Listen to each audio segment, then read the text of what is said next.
The Talad group cotton cell સોસાયટીના પ્રમુખ પદે અરવિંદભાઈ પટેલ સતત 5મી વખત વિજેતા બન્યા છે। ઓલપાડ 84 તાલુકાના 18 જેટલા ગામોનું કાર્યક્ષેત્ર ધરાવતા 5200 જેટલા ડાંગર કપાસ પકાવતા ખેડૂતોની જીવાદોરી સમાન જહાંગીરપુરા જીન કેમ્પસ ખાતે કાર્યરત એવી the Talad group cooperative cotton sale society limited ડિરેક્ટરોની ચૂંટણી યોજાયા બાદ આજરોજ મંડળીના મીટિંગ હોલમાં બોર્ડ ઓફ ડિરેક્ટરોની પ્રથમ મીટિંગ મંડળી ડિરેક્ટર મદનભાઈ પટેલના અધ્યક્ષસ્થાને સભા યોજાઈ। મંડળીના પેટા નિયમ 39 તથા ચૂંટણી નિયમ 4(1) મુજબ 2026 થી 2031 આમ આગામી 5 વર્ષ માટે પ્રમુખ ચૂંટણી પ્રક્રિયા હાથ ધરવામાં આવી, જેમાં છેલ્લા 16 જેટલા વર્ષ મંડળીના પ્રમુખનો કારભાર સંભાળતા અરવિંદભાઈ પટેલના નામની દરખાસ્ત દલપતભાઈ પટેલ કરી હતી, જેને ટેકો જાગૃતિબેન પટેલે આપ્યો અને તેમની સાથે મંડળીના ડિરેક્ટર ધર્મેશભાઈ પટેલના નામની દરખાસ્ત મહેન્દ્રભાઈ પટેલે કરી હતી, જેનો ટેકો કેતનભાઈ દેસાઈએ જાહેર કર્યો હતો।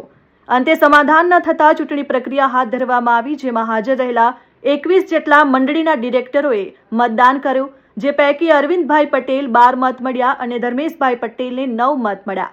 આમ અરવિંદભાઈ પટેલે ધર્મેશભાઈ પટેલ કરતા મત વધુ મળતા તેમને આગામી 5 વર્ષ સુધી પ્રમુખ તરીકે ચૂંટાયેલા જાહેર કરવામાં આવ્યા છે।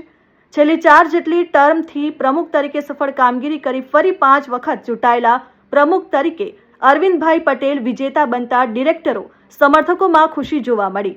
તેમના દ્વારા બુકે પુષ્પગુચ્છ આપી સહકારી અગ્રણી સહિત ડિરેક્ટરો શુભકામના પાઠવી। વિજેતા બનેલા પ્રમુખ અરવિંદભાઈ પટેલ દ્વારા આવનાર દિવસોની અંદર હજુ પણ મંડળી વધુ પ્રગતિ કરે અને સભાસદોને વધુને વધુ ફાયદો થાય તેવા અમારા પ્રયત્નો રહેશે।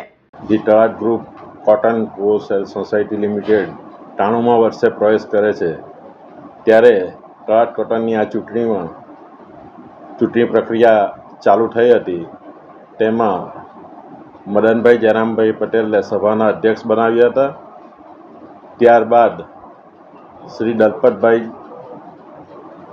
જમુભાઈ પટેલે પ્રમુખ પદ માટે મારી દરખાસ્ત કરી હતી અને એમને ટેકો જાગૃતિબેને આપ્યો હતો।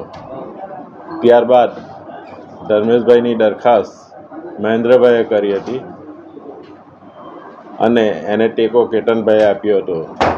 આ પરિસ્થિતિમાં ચૂંટણીની જાહેરાત અધ્યક્ષે કરવી પડી અને આ ચૂંટણી પ્રક્રિયામાં મને અરવિંદભાઈ પટેલને 12 મત મળ્યા હતા અને ધર્મેશભાઈને 9 મત મળ્યા હતા। આમ આપણો 3 મતે વિજય થયો હતો। આ ચૂંટણી તળાદ કોટનની આ મારી 5મી ટર્મ છે। આ અગાઉ 4 ટર્મ અમે ચૂંટણી લડ્યા હતા અને આ 5મી ટર્મમાં અમે પાછા જીત્યા છે। તો આ પ્રસંગે અમે જય વિજયને નથી જોતા, પણ આ મંડળીની પ્રગતિ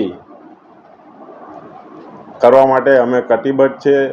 તળાદ પાટિયા મુકામે અમે જે જમીન લીધી છે તેમાં અમે એક સંકુલ બનાવવા જઈ રહ્યા છે અને મેં મારી તળાદ કોટનના સભાસદોને મેં મારી વાયદો કર્યો છે કે આપણે આ સંકુલનું કામ જલ્દીથી જલ્દી ચાલુ કરીશું અને આ 5 વર્ષમાં સંકુલ બનાવવાની અમારી ઈચ્છા છે અને ખેડૂતને લક્ષી આ સંકુલમાં બેંક અને સરકારી કામકાજો થઈ શકે એવી ઓફિસો ખોલવાની અમારી ઈચ્છા છે અને ખેડૂતોને ઉપયોગી થાય એવા દરેક કાર્ય કરવા માટે અમે કટિબદ્ધ છે। સભાસદોનો વધારે વધારે વિશ્વાસ અમારી સંસ્થા પ્રત્યે વધે એના માટે અમારી સર્વ યોજનાઓ રહેશે। જય હિન્દ, જય જય ગરવી ગુજરાત, જય સરકાર। Rakesh Patel, RN news, Olpad.